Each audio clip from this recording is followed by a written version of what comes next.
여러분들 그 사극 드라마 좋아하십니까? 뭐 조선시대나 뭐 고려시대 이런 배경을 우리가 영화나 드라마를 통해서 많이 보게 되는데요.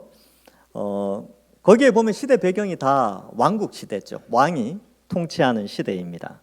중세도 마찬가지죠. 중세 유럽의 영화나 드라마를 보면 어김없이 왕들이 존재하고 또 그 왕이 다스리는 나라가 어떻게 되어 있는지 설명을 해주고 있습니다. 근데 그 드라마나 영화를 보면 가끔가다 이 왕이 등극하는 즉위식 혹은 대관식이 한 번씩 보여집니다. 그래서 뭐 역사적 고증에 의해서 밝혀지는 그런 즉위식도 있는데 5년 전에 뉴스에 고종 황제 즉위식을 재현한 뉴스가 한번 나온 적이 있어요. 그래서 제가 그 기억이 있어가지고 어제 한번 찾아봤는데 있더라고요. 그래서 이 옛날에 우리나라에서 이 왕이 등극할 때 어떠한 식으로 했나 이렇게 봤는데 이제 궁 안으로 들어올 때 황금어가라고 해서 이제 가마 같은 거죠. 황금 가마죠. 이걸 타고 왕이 들어오는데 머리에 면류관 이렇게 9개의 이렇게 줄 이렇게 쳐져 있는 거 있지 않습니까? 면류관을 쓰고 뭐 12장포를 입고 또 이렇게 왕이 황금어가가 지나갈 때는 옆에서 음악 소리가 쫙 궁중 음악 소리 있지 않습니까? 쫙 들리는 거죠. 아주 멋있게 들어가고 또 왕자에 딱 앉으니까 이제 뭔가를 쫙 펼쳐서 읽기 시작합니다. 하여튼 뭐 한자로 뭐 어려운 거예요. 그래서 막 읽으면서 이 왕이 지금 역사적 전통적 올바른 왕으로 지금 등극하였다라는 것을 이제 보여주는 장면이 뉴스에 한번 나왔었습니다. 그래서 아주 멋있었어요. 야, 근데 거기는 아무나 들어갈 수 없어요. 그 왕의 즉위식에는 아무나 볼 수 없습니다. 이제 오늘날에는 대부분 민주주의 사회라서 왕의 대관식을 볼 수 없지만 이번 5월 6일 날 영국에서 대관식이 치러집니다. 그래서 엘리자베스 여왕이 이제 죽었죠. 그리고 이제 그 아들 찰스 3세죠. 대관식을 하게 되는데 뭐 거기 뉴스도 보니까 그렇더라고요. 이제 황금마차, 우리는 황금어가인데 거기는 황금마차를 탄대요. 황금마차 타고 또 한 1,000명 이상의 초청을 받은 사람들이 거기 참석하고 뭐 그렇게 하는데 요즘같이 민주주의 사회에 좀 익숙하진 않지만 그런 대관식이 지금도 치루어진다는 것을 볼 수 있습니다. 그래서 왕의 대관식은 이렇게 화려하고 멋지며 그 앞에 음악 소리가 들려지게 되지요.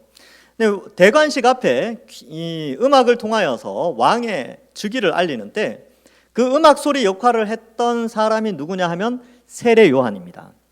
그래서 세례 요한이 예수님이 사역을 시작하시기 전에 이제 왕이 등극하신다. 왕이 즉위하시니까 너희들 회개하고 천국 백성으로서 살아가라 라고 외쳤던 사람이 세례 요한이지요. 그래서 마태복음 3장 2절에 회개하라 천국이 가까이 왔느니라, 이 말은 왕의 통치가 이제 곧 시작된다 이런 의미가 있습니다.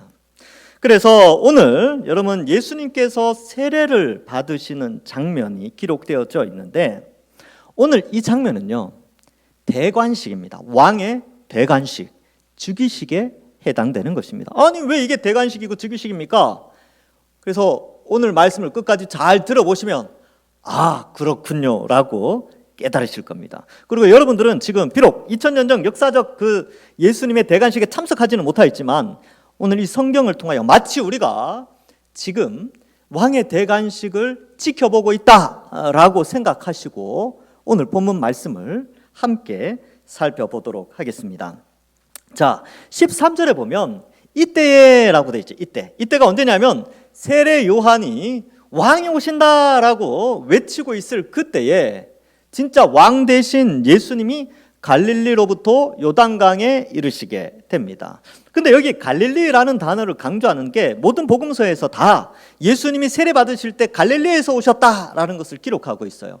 마가복음에는 갈릴리 나사렛에서 예수님이 오셨다라고 기록하고 있습니다. 왜 이 갈릴리를 강조하느냐 하면 이제 예수님이 갈릴리에서 세례를 받으러 오셔서 왕의 사역, 그리스도의 사역을 시작하시는 이것이 구약에 예언된 대로 성취된 것이다 라는 것을 알려주기 위함입니다. 이사야 9장 1절과 2절 말씀에 이렇게 기록되어져 있습니다. 전에 고통받던 자들에게는 흑암이 없으리로다. 옛적에 여호와께서 스불론 땅과 납달리 땅이 멸시를 당하게 하셨더니, 나사렛이 바로 이 스불론과 납달리 땅 근처에 있습니다. 자, 그래서 후에 해변길과 요단 저쪽 이방 갈릴리를 영화롭게 하셨느니라. 흑암에 행하던 백성이 큰 빛을 보고 사망에 그늘진 땅에 거주하던 자에게 빛이 비치도다. 그래서 갈릴리의 빛이 비치고요, 그리고 갈릴리에서 빛이 모든 유대 지역에 빛이 비추어지는 것이 예언이 되어졌는데, 바로 그 예언이 지금 예수님을 통하여서 성취되어진다는 것을 우리에게 말씀해 주고 있습니다. 그래서 지금 이제 예수님이 세례를 받으러 내려오시지요. 그런데 14절에 보니까 요한이 말립니다. 요한이 말려 이르되, 내가 당신에게 세례를 받아야 할 터인데 당신이 내게로 오십니까? 이렇게 말하는데, 요한이 예수님께 받고자 한 세례는 뭐였냐 하면요, 앞서서 3장 11절에 보면 그는 성령과 불로 너희에게 세례를 주리라 라고 했기 때문에 성령 세례를 예수님을 통해서 받아야 된다는 것을 세례 요한이 예수님께 말하는 거예요. 제가 예수님 통하여서 세례 받아야 되는데 왜 당신이 저에게 세례를 받으십니까? 라고 말을 하는데, 여러분 여기서 질문 하나 해보겠습니다. 세례 요한은 갈릴리에서 예수님 오셨고 그 당시에 세례를 줄 때 수많은 유대인들이 자기한테 왔단 말이죠. 왜냐하면 이때가 사역의 절정기예요. 최정점에 있을 때 예수님이 그에게로 왔을 때 세례 요한은 어떻게 알았을까요? 예수님이 바로 그리스도시며 이스라엘을 구원해 주실 구원자요 왕이시라는 사실을 어떻게 알았을까요? 그죠? 오자마자 예수님이 이제 세례 받으러 오시니까 알아보고 내가 받아야 됩니다 이렇게 했다는 거죠. 그래서 이런 질문을 하게 되는데, 감사하게도 성경에서는 그것을 말씀해 주고 있어요. 요한복음에 이 내용이 기록되어 있습니다. 요한복음 1장 33절과 34절에 보면 세례 요한이 이렇게 말을 합니다. 나도 그를 알지 못하였으나, 원래는 몰랐다는 거예요.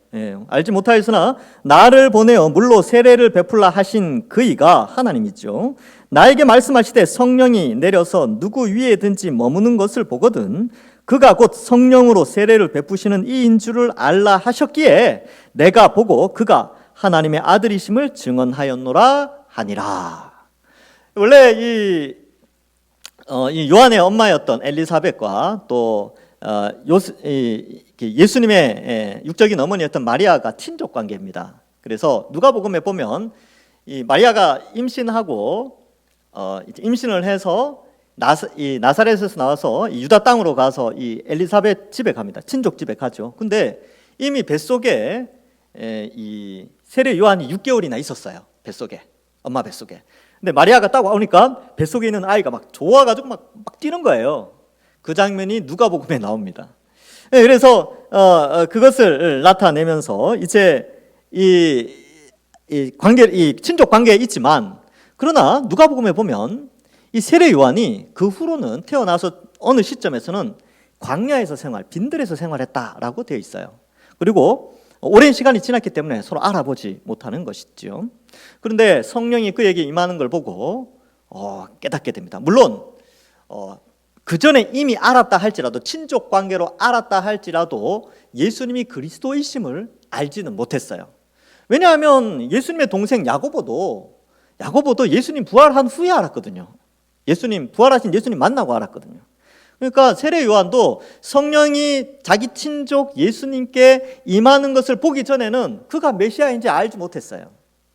전혀 알지 못했는데 하나님이 알려주신 것이죠. 그래서 예수님이 오니까 막 이야기를 하죠. 요한복음에 보면 예수님이 쭉 지나가시는 거 보고 세례 요한이 지목하죠. 보라, 하나님의 세상 죄를 지고 가는 하나님의 어린 양이로다. 요한복음이 조금 더 그런 내용들을 드라마틱하게 잘 기록하고 있습니다. 자, 어쨌든 이렇게 세례 요한이 말리죠. 당신이 내게로 오셔서 이렇게 저한테 세례 받으면 됩니까? 안 됩니다. 왜냐하면 요한이 베푼 세례는요, 회개의 세례거든요.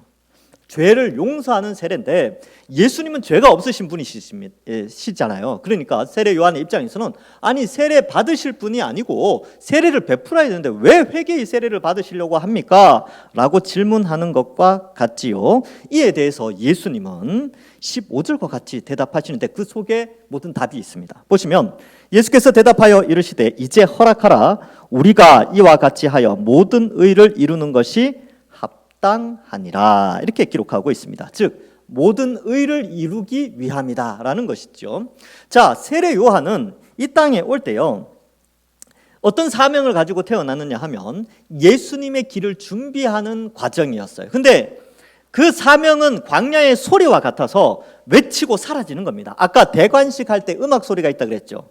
대관식이 치루어지면 음악은 끊깁니다. 음악은 없어요.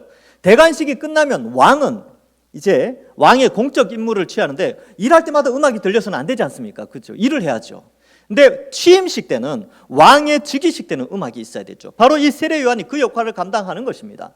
예수님께서 너와 나의 모든 사역을 통하여 하나님의 의를 이룬다는 것은 세례 요한은 예수님의 사역을 준비하고 예수님은 그리스도의 사역을 실행하시는데 이제 세례 요한의 사역이 바로 그렇게 준비되어져서 서로 간 합력하여 모든 의를 이루게 된다라는 것을 말씀해 줍니다. 재밌는 것은요, 세례 요한이 출생 전부터 그의 사명이 결정되어 있었어요.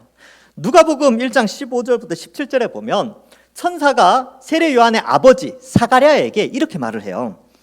이는 그가 주 앞에서, 그가 누구냐 하면 이제 세례 요한이죠. 잉태되기 전에 이미 천사가 이 말을 하는 거예요.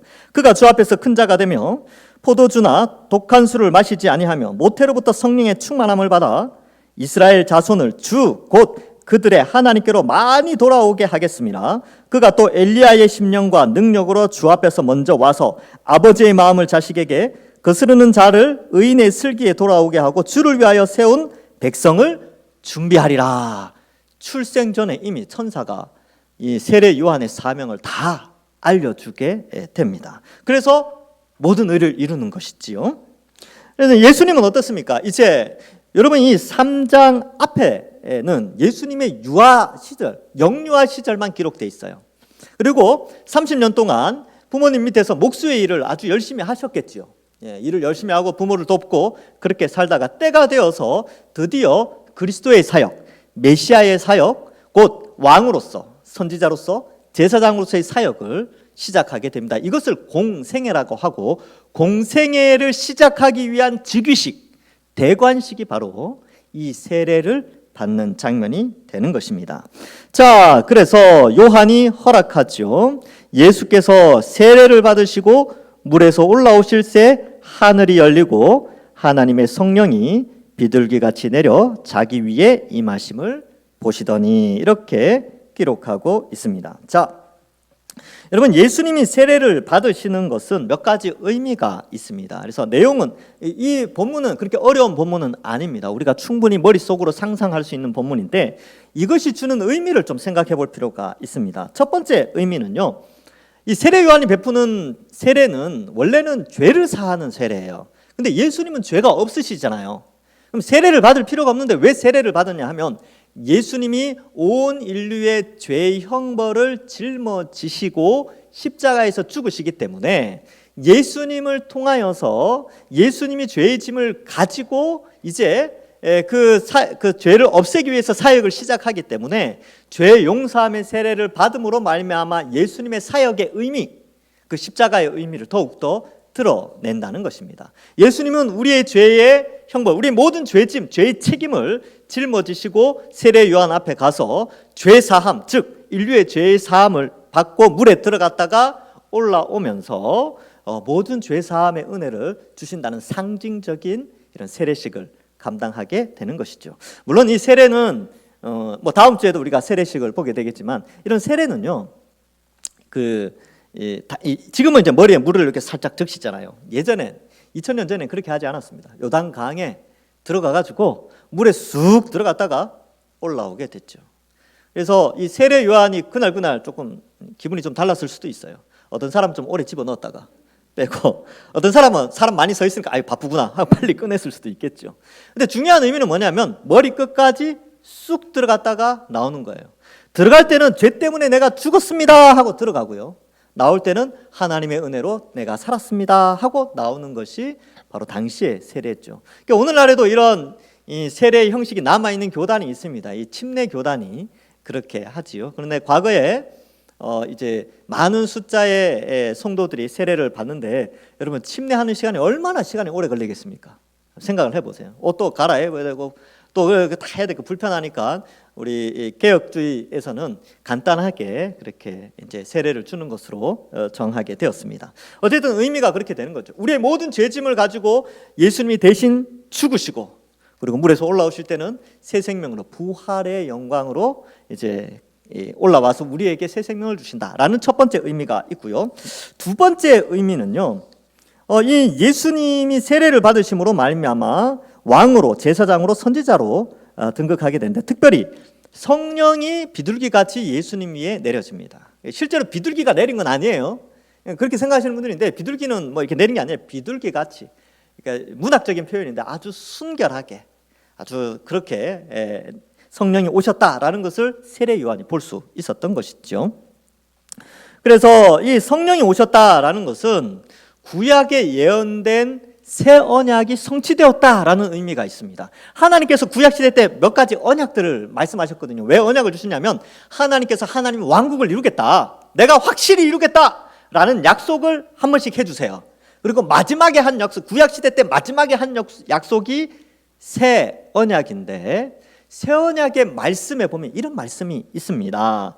에스겔 36장 26절과 27절에 보면 또 새 영을 너희 속에 두고 새 마음을 너희에게 주되 너희 육신에서 굳은 마음을 제거하고 부드러운 마음을 줄 것이며 또 내 영을 너희 속에 두어 너희로 내 율례를 행하게 하리니 너희가 내 규례를 지켜 행할지라. 아멘.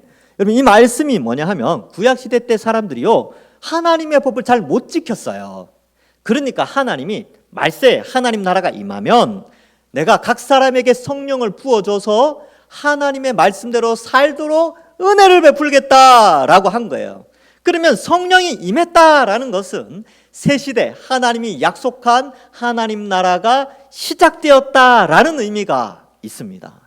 그래서 성령이 예수님께 임하죠. 그리고 그 예수님이 십자가에 달려 죽으셨지만 3일 만에 부활하셔서 승천하시고 또 오순절날 성령을 보내어 주심으로 완전한 하나님의 백성들이 이 구약에 성취된 언약으로 말미암아 하나님의 백성들이 불러 모아지게 되는 것이죠. 그래서 우리가 여러분들 이 성경을 듣고 말씀을 듣고 믿어 순종하잖아요. 이게 우리의 지식과 경험에서 나온 게 아니고 하나님이 우리에게 성령을 보내어 주셔서 성경의 메시지를 믿게 하신 거예요. 이게 내 노력이나 내 어떤 그런 도덕적 의의 노력에 의해서 획득된 것이 아니라 외부에서 주어진 믿음이라는 것입니다. 성령이 우리 속에 오셨기 때문에. 그래서 이 성령의 시대가 열려졌다라는 것을 이 세례를 통하여서 우리에게 보여주게 되는 것입니다. 그 다음에 세 번째 의미가 있는데 그 세 번째 의미는 17절을 통하여서 함께 살펴보겠습니다.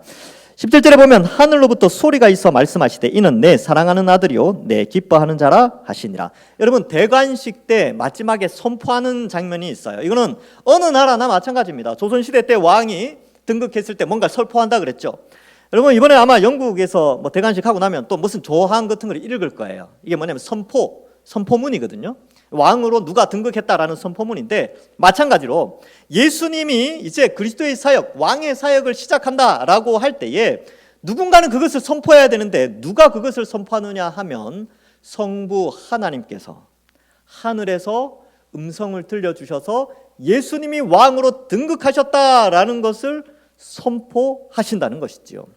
그래서 그 내용이 뭐냐면 이는 내 사랑하는 아들이요 라고 되어 있습니다. 여러분 자 여기서 우리가 조금 알아야 될 약간의 지식이 필요한데 뭐냐 하면 유다의 왕들이 등극할 때는요 무엇을 선포했냐 하면 시편 2편의 말씀을 선포했어요. 그래서 왕이 등극하고 대관식 할 때마다 그 가운데 한 사람이 그 취임식 때 시편 2편의 말씀을 읽게 됩니다. 시편 2편의 말씀이 길게 있는데 잠깐 제가 시편 2편 6절과 7절만 읽어드릴게요. 내가 나의 왕을 내 거룩한 산 시온에 세웠다 하시리로다. 내가 여호와의 명령을 전하노라. 여호와께서 내게 이르시되 너는 내 아들이라. 오늘 내가 너를 낳았도다. 아멘. 그래서 여기에 보면 하늘에서 소리가 들렸을 때 뭐라고 되냐면 이는 내 사랑하는 아들이요 라고 되는데, 이 표현이 시편 2편에 나오는 이 왕의 등극식, 왕의 대관식 때 읊어졌던, 선포되어졌던 말씀을 암시하고 있는 것입니다. 그래서 이 세례식이 왕의 취임식이다, 왕의 즉위식이다, 왕의 대관식이다 라고 말하는 이유가 여기에 있는 것입니다. 하나님이 직접 시편 2편의 말씀을 인용하여 예수님이 지금 온 인류의 왕으로 등극하신다라는 것을 선포해 주시고 있기 때문에 그렇습니다. 그래서 세 번째 의미는요, 예수님은 왕으로 세례식 때 왕으로 드디어 선포되어집니다. 그래서요, 이 4장 이하에서는 왕으로서의 사역, 그리스도의 사역, 메시아의 사역을 시작하시게 되는 것입니다. 그리고 세례 요한은요, 사라지죠. 세례 요한의 사역은 이제 끝났습니다. 예수님께 세례를 베품으로 말미암아 세례 요한의 사역은 마무리가 되어지는 것이죠. 그것은 이제 뒤에 가서 잠깐 설명을 해드리고, 또 그 뒤에 보면 또 한 말씀이 더 나와요. 내 기뻐하는 자라라고 하늘에서 소리가 들리는데, 이것은 이사야 42장의 말씀을 표현하고 있습니다. 이사야 42장 전체의 내용 중에 1절만 제가 읽어드릴게요. 내가 붙드는 나의 종, 내 마음에 기뻐하는 자, 곧 내가 택한 사람을 보라. 내가 나의 영을 그에게 주었은즉 그가 이방의 정의를 베풀리라. 아멘. 여기 보면 내 마음에 기뻐하는 자라는 표현이 있죠. 하늘에서 지금 내 기뻐하는 자라라고 예수님 세례 받을 때 소리가 들렸단 말이죠. 이것은 이사야 42장을 암시하는 그런 구절입니다. 그러면 그 이사야 42장이 뭘 의미하느냐면, 거기에는 여호와의 종의 노래가 나와요. 그래서 그것도 이제 시로 되어 있는데, 이 여호와의 종이 와서 뭘 하느냐 하면요, 눈먼 자, 가난한 자, 억눌린 자, 갇힌 자, 병든 자, 저는 자, 고통받는 자 다 해방해 주신다. 그 여호와의 종이 등장해서, 그래서 온 땅에 평화를 선포하고 하나님의 영광을 드러내는 여호와의 종이 등장하게 되는데, 그는 하나님이 기뻐하시는 자다라는 것입니다. 그러면서 지금 예수님이 세례받을 때 하늘에서 이 이사야 42장의 내용을 암시하는 선포의 메시지가 등장하는 것이지요. 예수님이 바로 그분이다, 구약에 예언된 대로 오셨다라는 것이죠. 얼마나 멋있습니까? 비록 인간 세상의 왕처럼 멋지게 등극하지는 않았죠.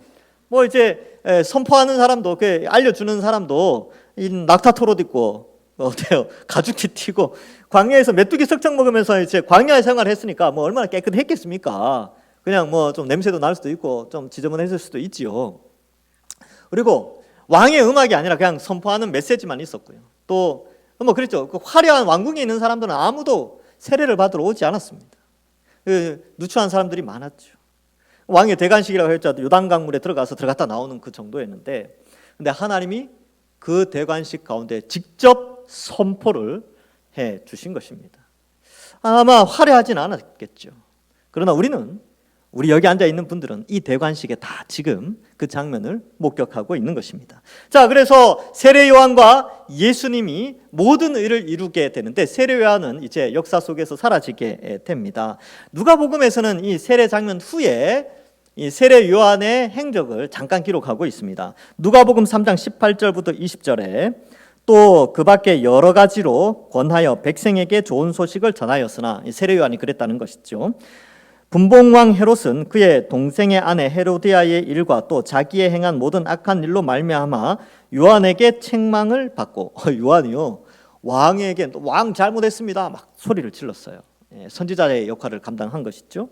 그 위에 한 가지 악을 더하여 요한을 옥에 가두게 됩니다. 그리고 나중에 요한은 아주 비참하게 죽게 되지요.